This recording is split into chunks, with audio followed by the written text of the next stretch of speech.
My name's Max Jacquard. I'm a glass caster based in Kent, in the southeast corner of England, and my studio is in a really rural situation on a farm, and I live 5 minutes away from where I work, so my situation hasn't really changed much during the coronavirus lockdown. I'm still able to continue working here in the studio, and I'm splitting my time looking after my two sons and working on my own in the studio, and sometimes trying to combine the two things. I've been working in glass for many years and have covered lots of different techniques during the course of my practice, but in the last 10 years or so I've become more increasingly focused on a technique which would be referred to as core casting, where you're actually making an inner space inside the glass that has a different quality to the outer space, and looking at the inner space very often through the surface, be that textured or polished, at a different world that's within the piece. Some of the core casting techniques that I use can be quite complex, involving multi-part moulds, so I would like to show you a more simplified version of the core casting technique that I use, where we'll be taking a found object, notably a dentist's alginate mixing bowl, and using that to make the basis of our core cast. First of all, I want to tell you that this mould is going to be made in two parts. We're going to make the core that goes inside the form. Then we're going to surround that with wax by dipping that core into a pot of molten wax. And then thirdly, we're going to encase that in an outer mould. Now, in order for that to work, the core has got to have a kind of anchor that grips the core within the outer mould. And if you've got wax all the way around the core, you won't be able to achieve that anchor. So we need to build on a certain amount of investment that is an add-on to our form. And the obvious place to do that in the case of this bowl is at the top here. In the case of yogurt pots, for example, it would also be at the top here. And that means that you're going to get a nice, stable, very solid anchor. But the other function of the anchor is that it acts as a handle which you will hold on to while you're dipping the core into the wax pot. So it has a twofold function. So I like these anchors to be about 2 centimetres high. So we're going to wrap our bottle around the form. We're going to clip it off with some bulldog clips. Try and get it reasonably tight, and then we're going to use our mould straps to pull that really tightly around the top of the bowl. And because this bowl is quite flexible, I'm trying to just set that up so that that is a good round shape.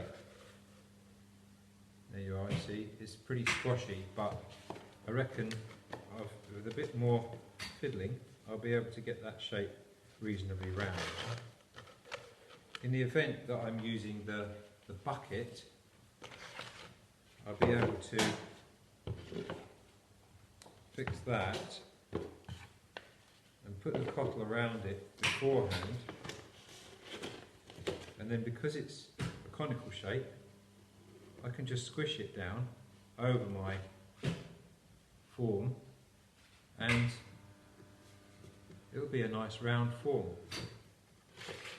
So the third way that I'm going to show you is, if you don't have any of this plastic coupling, you could use tape to create your anchor. So this vinyl tape, it's quite stretchy, but it provides a nice seal around the top of my bowl. Now, it's not the neatest looking job in the world, but actually it does a very good job of sealing up the rim of that bowl, and also enables me to squash it. So I've got a bit more access to this object here. I can look at it and I can distort the form as I like while the investment plaster is setting off. So that's 3 of them set up. I can pour them all at the same time, and then I can be very strategic with how I use those later on in the process. It's not always good to put all your eggs into one basket with casting, so rather than just having 1 core, I'm going to make 3 with 1 core.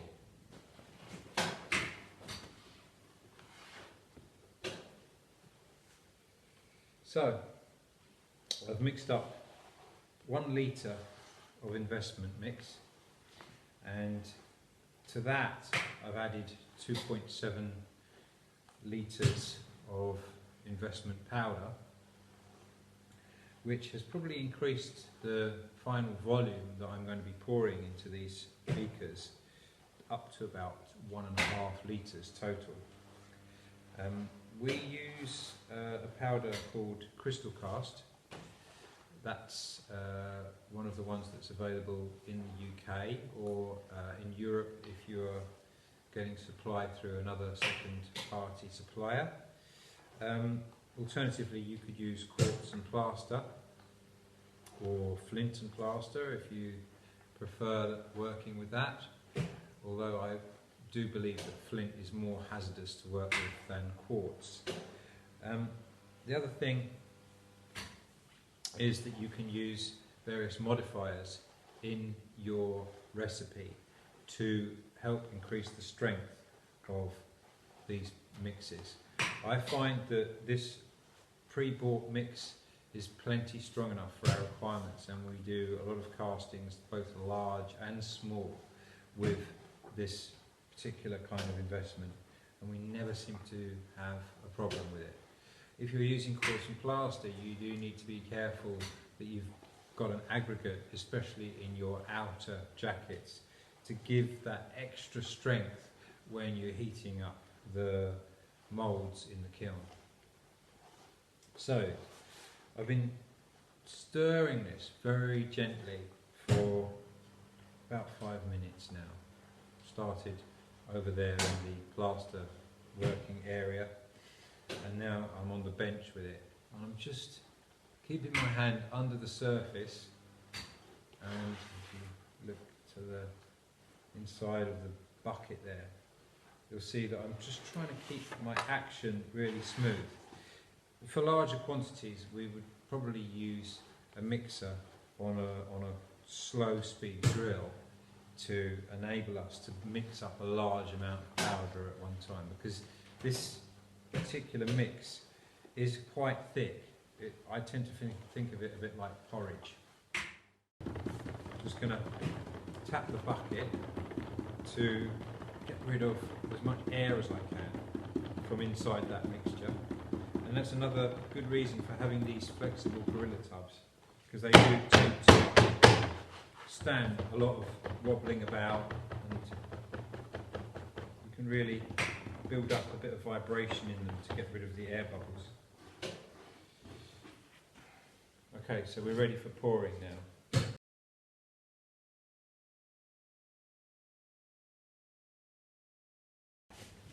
So, after just 5 minutes, these moulds are now hard enough for demoulding. So I'll just take them apart very quickly.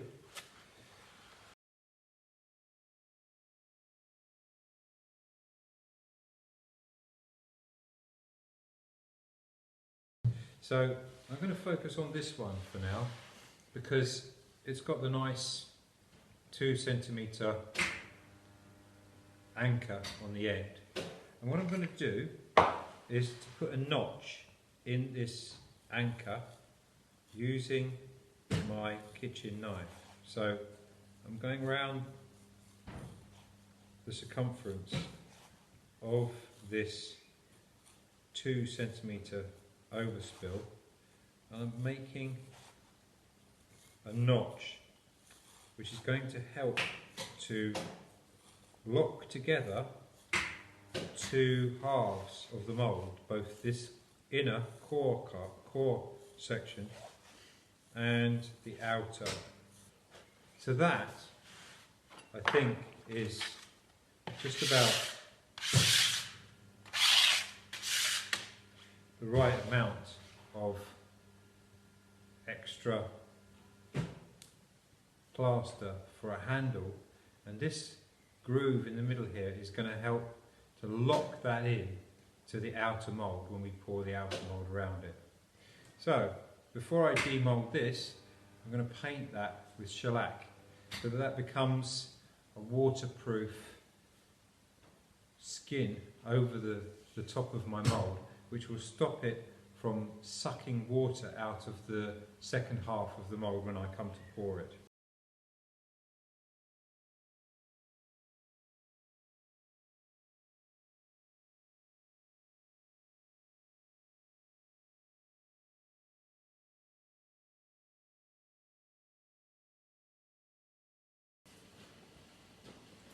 So here we are, 3 beautiful moulds, all shellacked and dried and ready to demould the alginate mixing cups.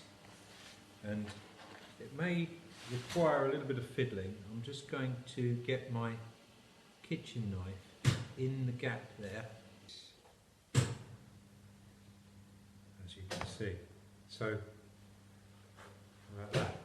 That is a beautifully smooth, simple surface which is going to act as the basis for our wax dipping. So the quality of this core, which is to my touch anyway, very nice and smooth, and it gives us a very good foundation for building something in wax that we can be really creative with. So the next stage that I'm going to show you is various different methods that you can use for building up the wax around and creating texture and creating additions to the form, which will make that outside of that form very different from the inside, which is where all of the interest and the personality is going to come in. I'm over by the wax melting station now. It's late afternoon and my 3 cores are all lined up ready to go. I've shellacked them again in places where I felt they needed a little bit of extra, and I wanted to talk to you about the various issues to do with wax and just show you a little setup that we've got here, which is something that you could do very easily at home if you have a hob or a hot plate and some old saucepans. We use these old saucepans quite a lot. This one is a converted pressure cooker pot, which we've got an added spout on so that it's good for pouring out, and we tend to use this one for recycling. Small saucepan, also very useful because it's good for pouring details, and it's also good if we have a small object to dip that's got enough depth without needing a lot of wax in it. And then here's my trusty bespoke wax melt pot, which I'm going to be using today because there's enough depth in this one to be able to immerse the core fully without overfilling the container. So obviously when I'm dipping, I will be pushing the wax volume down, and if you have that wax pot too full, it will just overflow as you immerse the core in it. So that's the pots that we use. The wax that we use is mostly this nice green sculpture wax. We get ours from Taranti or from British Wax, but you can probably find something similar in America.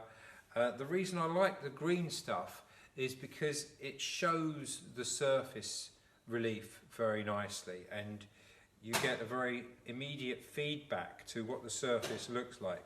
This microcrystalline wax isn't so easy to see what's going on the surface because it's got that slightly translucent quality. But there is a whole family of waxes out there ranging from hard to very soft, and I think it's important to understand that the qualities of your wax is going to affect the way in which you can work the material. So this wax here is a soft microcrystalline. We tend to use it for modelling, but it's also very good for sticking things together. So you can use it like a kind of putty, and especially on a warmer day like today, it will heat up very quickly in your fingers, and you can work that into all sorts of different shapes and forms, and then as you leave it alone, it will cool down and become a bit harder. Whereas this green wax, that does not get soft at room temperature, even in the summer months. So that is good for carving and for creating texture where you don't want the wax to move quite so easily. But these two waxes are compatible, so they will mix together in the pots. And what I've done is I've popped a little bit of the soft modelling wax in this pot with the harder green sculpture wax.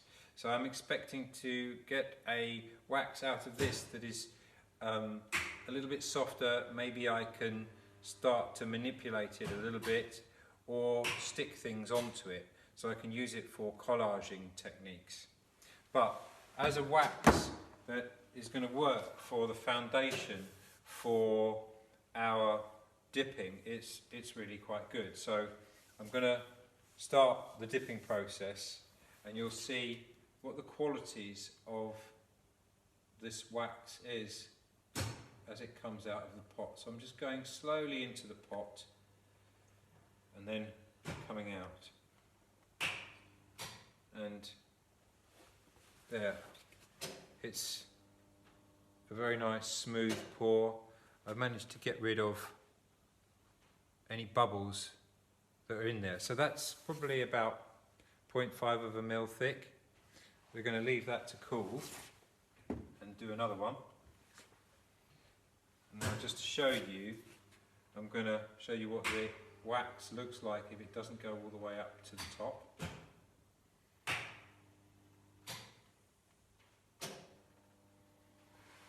There.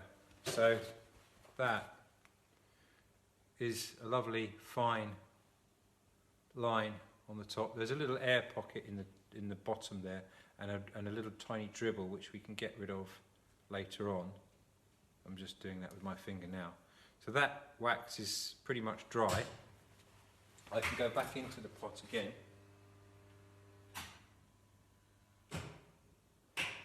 Now, what's interesting here is that, I don't know if you can see that, but there's a series of layers. And if I dip that again,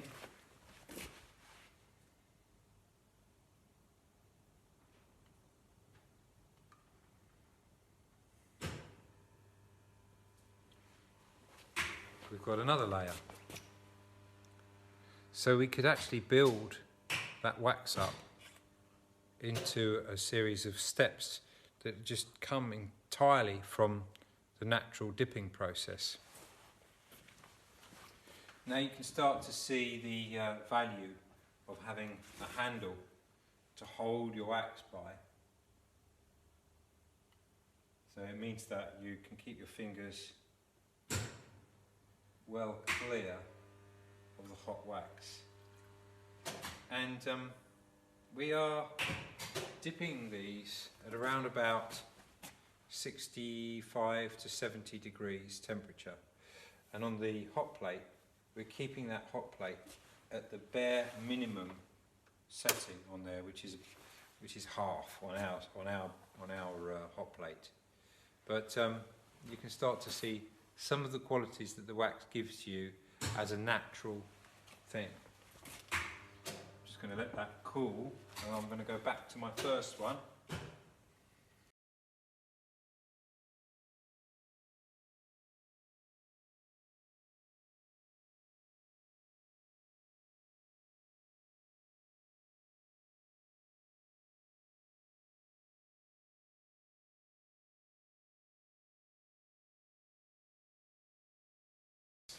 So I'm just going to really let the wax do what it does and kind of build up a little lattice of dribbles, one over the top of another and running in all different directions, so that the whole surface is covered with a very fine network of dribbles. And somehow it reminds me a little bit of a thrush's nest that we had in our garden just this April, beginning of April, and we watched it for several days as the chicks hatched and got bigger. And when we were able to look at the nest after they'd fledged, I could see that the interior surface was incredibly fine. It had been built up out of mud and compacted down by the mother bird. And the outside was a very lovely sort of collage of moss and twigs. And it was that contrast between the smooth interior and the rough textured exterior that really drew my eye. And I thought to myself, well, I wonder if I can do something like that in wax. So this is going to be the basis for this one. This is how it looks at the moment, and I'm going to keep building on that. When I introduce people to the core casting process, I like to make it really simple by getting them into the mould making process as soon as possible. That way you get to understand how the process goes together before you spend a lot of time model making and building your own form. And you can actually then go back to the process using a more lengthy model making procedure, but knowing how it all works.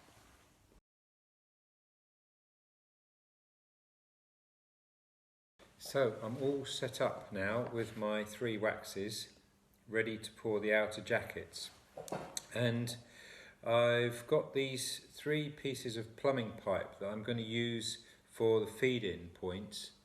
I don't want to pour any higher than just the top of the feed-in point, or sprue, you could think of it as, because I want to use a separate crucible for these, and I use separate crucibles for nearly all my castings. The advantage of this is that you can pour your own crucibles from a rubber mould that you've got standing by, or you could use a flower pot, or in some cases I use a flower pot with a modified bottom so that it's rounded off at the bottom and it doesn't lose any glass that's trapped in the flower pot at the end of the pour. But I'm being very minimal with my feeds because I want to be able to just get enough glass so that it comes to the top of that feed there. And that way it's much easier for the piece to cool down, and also it doesn't get suckers in the shoulders so badly because it's not, the top bit of glass isn't connected to a big open feed which is cooling very differently to what's going on inside. So I'm just going to fix these feeds on with a little bit of wax. I'm just placing the pipe in the centre of each piece, and then I'm just going to squish some modelling wax inside that to seal it properly in. And then what I'm going to do is paint some Vaseline onto the pipe so that when that's poured, that will be nice and easy to release. I'll just get a couple of pliers in there and just pull it out at the end. So I'm just going to fix all these 3, and then I'll wrap the cottles around them and then they're ready to pour. I've got my 3 feeds fixed on, nicely centered, and I think they look so nice that it might even be that I'll keep them onto the actual pieces of glass at the end and use them as a feature. Obviously it's very hard to completely lose a feed, and if you want to disguise it, then it may be necessary to cut off and engrave the relief to match the relief that you've cast. So in a way, to have a nice clean cylindrical feed is quite a good alternative visually. It would, you know, almost seem intentional, which it is. Anyway, just going to pop these on their bats. Just a note how much room I have around my objects. Probably about a finger width is enough for the kind of investment I use.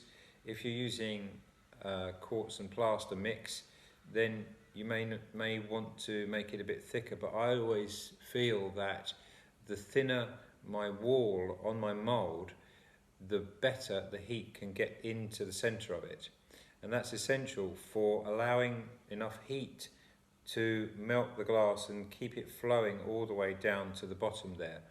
In the case of these pieces, they're quite thin. I would imagine about 2 mil or so on the thickness, and first of all I'm using a very runny glass to cast them with.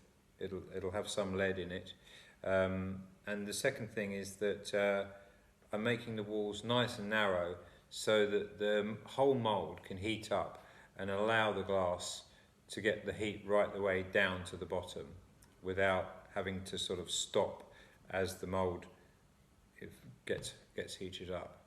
So I'm just going to place these on the mould, on the bat. What I'm going to do is I'm going to put a little blob of clay underneath each one, and that is to enable the investment material to run underneath them and really seal the cores in position. It does work without the blob of clay, but I think it's a better seal if the investment plaster that you pour around it can get all the way around the outside. And then I'm just going to wrap that cottle, put some clips around it,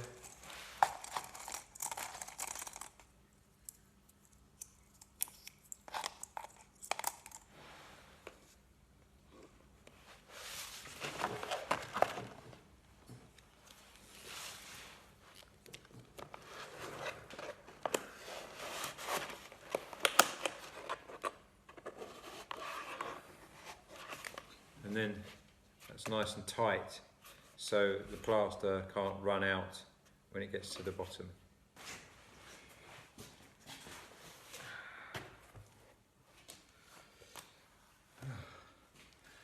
So I've mixed up 2 litre mix where I'm adding about 5 litres of powder to 2 litres of water. So it's nearly 2.5 times powder to water. And I'm still mixing it. I can feel a few lumps in it. And you can see, looking down on these 3 moulds, and I've also strategically parked another mould beside them, which is going to be for a feed. That pink thing sticking out of the top there is a silicon that I've made up from a form that I turned on the lathe, but you could equally make up a silicon from one of those pots that we used to make the forms. Nice shape for a feed, and it's also got that little cylindrical bit at the bottom which actually acts as a little feed that connects quite nicely with the feeds that I've made for these. Now, at That's been mixing for about 4 or 5 minutes. So since I added the powder, so I think it's just about ready to pour. I don't like to pour my moulds too early, but once you get to know the habits of your mould material, then you can judge the best moment to pour.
I'm over by the steamer and I wanted to show you this little gadget that we've got here for steaming our moulds.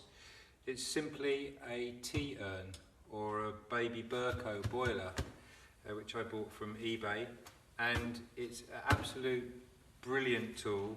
It sort of works like an autoclave where it just creates a jacket of steam all around the moulds, getting the whole thing hot rather than blasting it with a jet of hot steam, which is more likely to damage the surface of the mould. This actual method is nice and gentle, and I can put the moulds in and put the steamer on a timer so that I don't have to be here when it's boiled dry.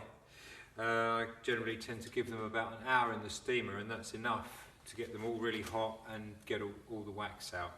So, here we are.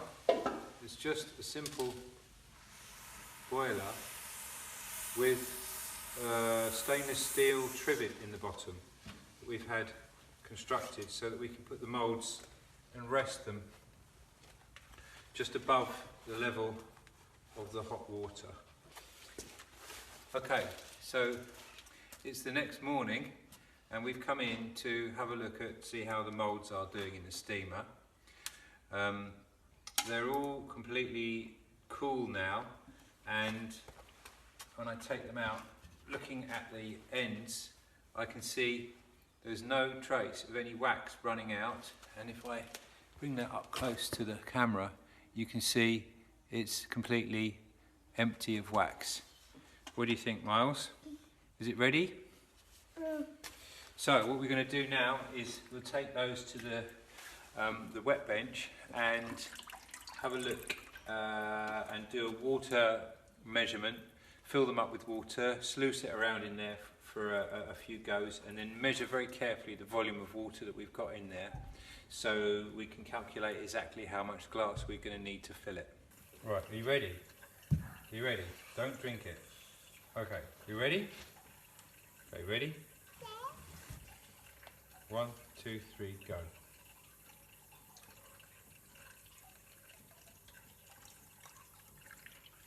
Whoop. Right, so how much have we got in there?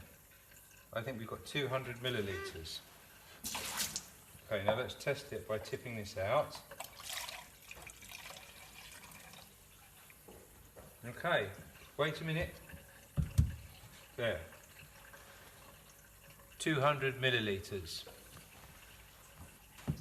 200 millilitres? Can I have that sprayer? Okay. Give them a little wash.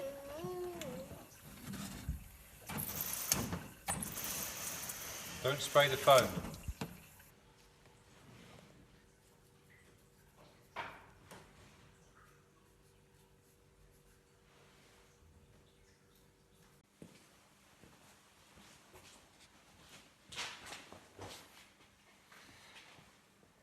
It's 24 hours later, and as you can see in the drying cupboard behind me, we have some very lovely looking moulds, nice and white. They have all dried out, and I know that they're completely dry inside because I've been putting pieces of glass over the top where the air holes are to watch for condensation, and now I can't see any. So I can safely say that they can go into my kiln without causing any steam or water vapour in the kiln, which is great for my kiln, keeps it in really good condition. I've also weighed out my glass, and I've made some other little crucibles which you can see on the top shelf there, which I used the same bowl shape that I used for the actual model itself. It's a very nice form. It's got a little neck where the glass flows down through, and the sides are sloping the whole way, so there's no way that a large amount of glass will get trapped in the top of the feed. So it's a lovely size of feed, and I'm going to show you how they look in relation to the moulds. Now, there's one of my feeds. It's quite compact and low. I haven't used too much mould material to make it, and the hole size in the middle is just about the right size to interface with the aperture of the mould itself. If I show you close to, you can see inside the mould perfectly clean. And now I can put the moulds in position underneath the crucibles, and that is what the flow looks like going down into the mould. So now I will place the material inside the mould. I've numbered the moulds so I know which one's which. It's just 600 grams of glass that I need for that. And the glass I'm using for this casting is a 30% lead crystal glass. It's used in the fibre optics industry for making broadband fibre and so forth. So it's actually kind of repurposed glass, but the quality is absolutely superb. It's dead clear, not a bubble in it, and it's in this really lovely rod form that I can just break up by scoring and tapping with a hammer. So that material just is placed in top of the moulds.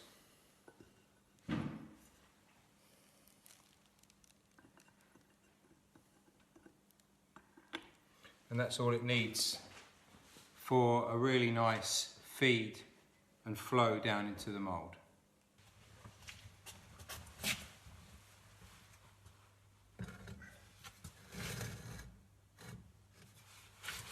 Just a little bit of space around them so the air can flow through.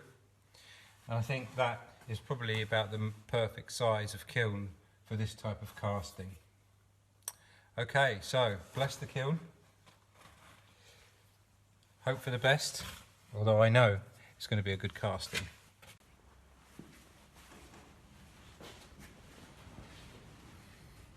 So this is where the kitchen knife comes in handy. It's got a good rounded end that makes it very nice for separating the mould. Be very careful about this bit, it's sharp.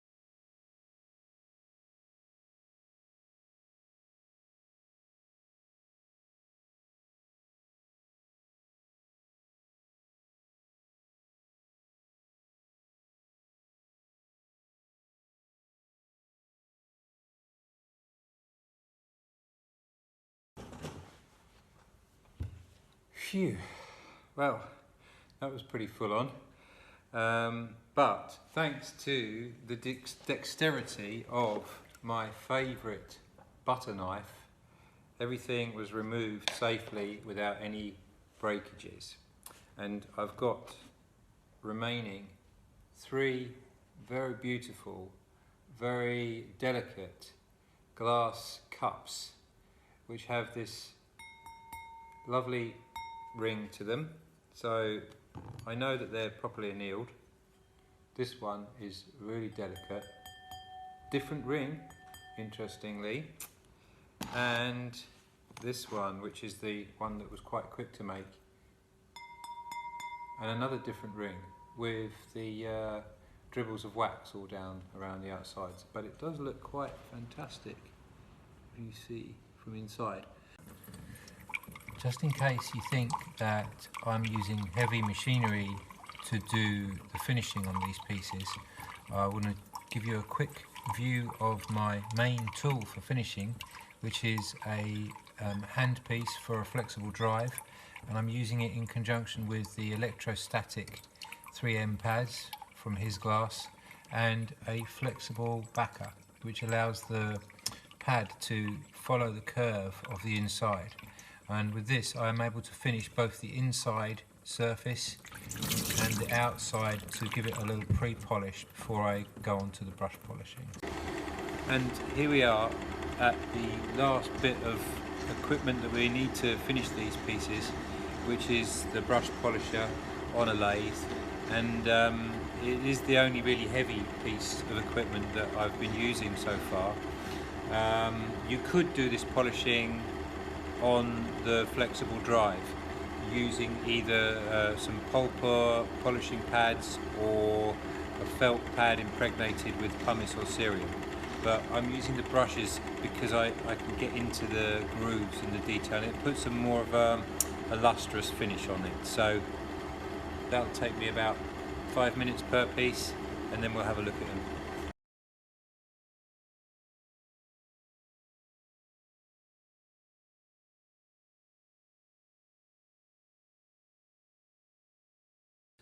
So, come to the end of another lovely spring day in England, 2020, with the rest of the country more or less in lockdown still.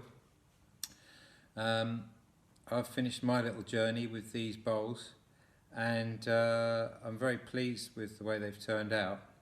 I could probably go back to them, do a bit more polishing, bring the finish up a little bit more, but as far as it goes, they've given me back more than what I expected they would when I started. And what I want to emphasize is that this is not an ending really, it's just a beginning. And doing something like this, which has taken me about 3 working days total to get to this point, has actually enabled me to assess all sorts of different things to do with the process and to do with the mark making and to do with the ideas behind the work. So I'll be coming back to this work now with real excitement to see what I can do with it, how I can refine some of the qualities, and what happens when I scale up as well, because really this is a test for the kind of qualities you can achieve with this kind of casting on a small scale, but which apply themselves to a much larger scale piece. And I hope that you've also picked up some interesting ideas for your own work. I mean, there's all sorts of little techniques going into these which could be applied to other end products, not just vessel forms but castings, not just hollow cast forms but also solid cast forms. So thanks for watching. Hope you are enjoying what you can of your particular coronavirus crisis scenario, and let's hope that after it's all over we'll be able to get back into our glass work with renewed vigour, and hopefully there will be a world out there that's waiting to enjoy what we can make with our skills. Thank you.